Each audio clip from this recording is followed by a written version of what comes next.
Okay, Nick and Andy, we are here. It's Championship Sunday time. So much going on around the Premier League on the final day of the season, but the main focus is on that race to qualify for the Champions League. It's gone down to the wire. Just to recap where we're at right now in terms of the table, obviously, Man City are in third and looking pretty decent, but then Newcastle in fourth, Chelsea in fifth, Villa in sixth, and Forest in seventh. There is just 1 point between seventh place and fourth place in the Premier League table. And of course, only the teams that finish in the top five are going to qualify for the Champions League. So, Nick, now that I've set the scene there, what are your expectations for this final day? Because it feels to me that there is going to be a lot of twists and turns, be it at the City ground where, oh yeah, Forest are hosting Chelsea, so two of those teams are playing.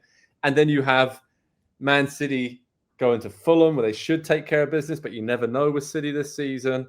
And then Newcastle against Everton at home, you think they'll be okay, but Everton are just a very bizarre team to play against and difficult to play against. And then Aston Villa going to Man United as well. It was a bit of a weird one. You'd expect Villa to win easily, but then United have that capability just to pull out a weird result as well. So a lot of twists and turns we can expect on the final day, right, mate? Yeah, 100%. I think that in the end, it may end up looking more straightforward than it appears. We know Fulham is a handful. I think City is better and needs it, and that matters quite a bit. Newcastle, I feel like, should win at home to an Everton without Tarkowski, potentially without Branthwaite, and if he is there at less than 100%. So I really think it should come down to those other games. I think Villa will win at Man United, as crazy as that is. We just talked about it for a while. The mystique is not, Old Trafford's not Old Trafford, and it's going to be a weird place. So it does come down to the Chelsea-Forest game. And Forest needing a win, I think, changes the calculus a little bit. Chelsea know that there's still a little bit of hope for them. And I just think that mentality-wise, if they get a draw, there's a little bit of hope for them anyways. I think that mentality could swing that game in Chelsea's favor. So I think it's going to be all over the place. There isn't a bad team playing in this group, right? There's no offense, Joe. There's no Saints. There's no Ipswich. There's no Leicester. These are all teams that have something to prove under managers who, for the most part, know what they're doing. So, yeah, I think to twist and turns is the right phrase. Andy, what do you expect, mate? Because they're really, like Nick said, these are very good teams, all of a very similar level. That's why we're here, where there's only 1 point between that whole group of sides on the final day of the season. What do you sort of expect to happen? And I'm looking forward to personally seeing fans, checking all the other scores while the game's going on, especially at Forest Chelsea, because I expect that to be very, very tight and be one goal either way in that game if there is a winner. And that just will provide incredible drama on the final day. And I do expect somebody to slip up that we don't expect to slip up on the final day. Yeah, obviously all eyes are going to be on the Forest-Chelsea game. And it's been a struggle of late for Forest. Obviously, they got a win last weekend against West Ham. A lot of teams have gotten wins against West Ham of late and this season.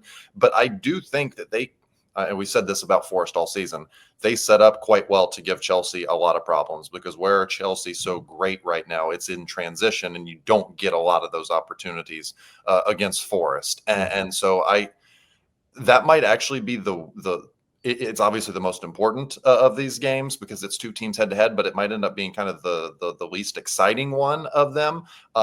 Forest having to win, though, I think also sets up poorly for them. And so I'm looking for that thread or that narrative that, is going to kind of decide which way this one goes. And I think in the end, it kind of has draw written all over it. And so if that's what we get, and we're looking at Chelsea on 67, all Villa have to do is win at United. And like Nick said, Old Trafford, teams love going to Old Trafford these days. And to be able to clinch a Champions League place at Old Trafford, after going to the quarterfinals of the Champions League this season would be incredible. I'm looking at it here. United have lost half of their home games this year. It's just, it is what it is. And so, 9 losses at home this season for Manchester United. You expect Aston Villa to go in there. And I think everything above that is yeah, to Nick's point, pretty straightforward. And so I think the teams that we're going to be looking at in the Champions League next year, obviously Liverpool, Arsenal, I think it'll be City, I think it'll be Newcastle, and I think Villa are going to sneak in there by way of getting to play the 2 Europa League finalists in their last 2 games in such a weird and fortuitous situation. Nick, do you agree with that? Yeah, I mean, that's the only thing I wanted to interject is just United are losing, coming back from Spain, and on a Wednesday to Sunday. And I know that they've done that all this season, but mentality-wise, the rallying of the troops who don't necessarily want to be there, in terms of some of the comments we heard from Garnacho, I think it has a recipe to be ugly for Man United. 100%. And I think that Villa are definitely going to win. So they will be on 69 points. But I think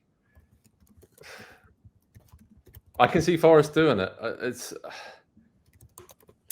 something tells me that Newcastle are going to draw at home, Nick. I'm sorry. I didn't want to mention that. Yeah, it's possible. Isak may not play. Yeah, and Everton just love to. They're hard to play against right now, and they're one of those weird teams that hasn't had anything really to play for a while, and they're in that groove of just building for next season and are fine with defending for long periods. I feel like it might be Villa and Chelsea to get it, and I feel like Newcastle might miss out. But I don't know, Andy. I'm just trying to think who the most fun team would be out of this group to see in the Champions League next season. Obviously, Newcastle, Joe. Newcastle would be the most fun. But would we rather see Nottingham Forest or Aston Villa in there, or Chelsea, Andy, for what they could achieve with extra funds and players, etc.? Yeah. I mean, there's a good argument for all of these teams would be fun, but who are we sort of rooting for if we have to on Sunday? I like the blend of ambition and a real plan for the way that the clubs have moved forward in recent years of Newcastle and Villa. The way that they have, obviously Newcastle's a bit of a different situation. There's been a lot of new money that's been injected into the club, but they have, to whatever degree they can, they have spent it very wisely and built a very nice squad. I think of all of them, they might need it the most because, one, I don't think they have a ton of players to sell off this summer, whereas Villa, if they need to make a couple big signings, they've got 1 or 2 that they can probably move on for massive fees. And so I think those 2 would probably, as the Premier League's entrance into the Champions League next season, I think those would be the most interesting, and I think they would probably do the most and the best with the extra, financial power that you get from qualifying for that competition. I know Chelsea are massive and have been there for a couple decades now at this point, but we've seen that, haven't we? Have we seen that enough? I think I'd like to see something different. Nick, what would you like to see? Obviously, your Newcastle fandom to one side. I'm sure you'd love to see them there, but who else would you like to see join them? Honestly, I hate saying this because I love the story of Forest making it, but I like just Forest being in Europe in the first place. I'm interested to see how... I want what Andy wants, but I'm interested to see how Chelsea react if they're in the Champions League. I do think that Maresca has done a very good job. I think they're better than a lot of us give them credit for, because they had that sort of false dawn in the first half of the season where we wanted to talk about whether they could contend for a title. And that was unrealistic, and Maresca told us that, but I think they have pieces there. Their midfield is amazing. Fernandes, Caicedo, Palmer, like Lavia when healthy. I think they can threaten. They might be as good of a threat to do well in the Champions League as anyone else.